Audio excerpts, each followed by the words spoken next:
നമസ്കാരം, ജനശബ്ദം ന്യൂസിലേക്ക് സ്വാഗതം.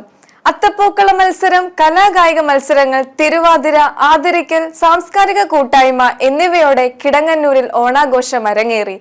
നവധാര ആർട്സ് ആൻഡ് സ്പോർട്സ് ക്ലബിന്റെ 40ാം വാർഷികത്തിന്റെ ഭാഗമായാണ് ഇത് സംഘടിപ്പിച്ചത്. പുന്നമല PG ആനന്ദൻ നഗറിൽ നടന്ന സാംസ്കാരിക കൂട്ടായ്മ ജില്ലാ പഞ്ചായത്ത് ആരോഗ്യ standing committee chairman R. Ajaykumar ഉദ്ഘാടനം ചെയ്തു. ജീവകാരുണ്യ പ്രവർത്തകനും കരുണാലയം അമ്മ വീട് ചെയർമാനുമായ അബ്ദുൾ അസീസ്, കർഷക പുരസ്കാരം നേടിയ രമാകാന്തൻ, മികച്ച ഡ്രൈവറായി തെരഞ്ഞെടുക്കപ്പെട്ട PK പ്രസാദ്, സാംസ്കാരിക പ്രവർത്തകൻ മോഹൻ തടീശ്ശേരിൽ എന്നിവരെ R. അജയ്കുമാർ ആദരിച്ചു. SSLC പരീക്ഷകളിൽ ഉന്നത വിജയം നേടിയവർക്കും സമ്മാനങ്ങൾ വിതരണം ചെയ്തു. കലാകായിക മത്സരങ്ങളിൽ കൂടുതൽ പോയിന്റ് നേടിയവർക്ക് MM സുകുമാരൻ മെമ്മോറിയൽ ട്രോഫിയും അത്തപ്പൂക്കള മത്സര ജേതാവിന് ജാനമ്മ മെമ്മോറിയൽ ട്രോഫിയും സമ്മാനിച്ചു.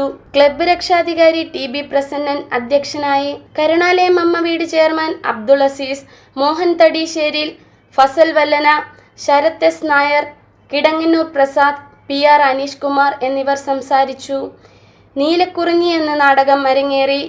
News bureau, Kidangannur.